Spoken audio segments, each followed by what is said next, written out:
મુરાદાબાદના અમારોમાં હૃદય સ્તબ્ધ કરી દેવી તેવી ઘટના સામે આવી છે. અહીં વેપારી યોગેશ ચંદ્ર અને તેમની દીકરી સૃષ્ટિની ચાકુની ધાર વડે હત્યા કરી દેવામાં આવી છે. ડબલ મર્ડર થયું હોવાની જાણ થતાં ડીઆઈજી અમરોહા આવી પહોંચ્યા હતા.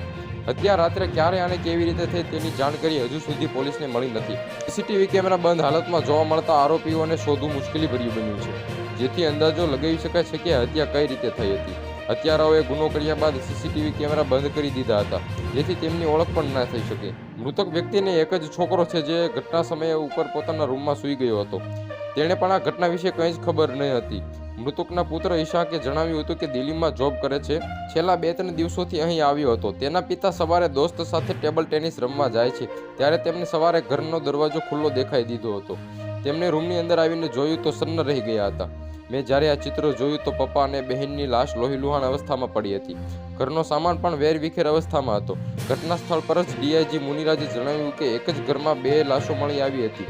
પિતા પુત્રીની ધારદાર હથિયાર વડે ખૂન કરાયું છે.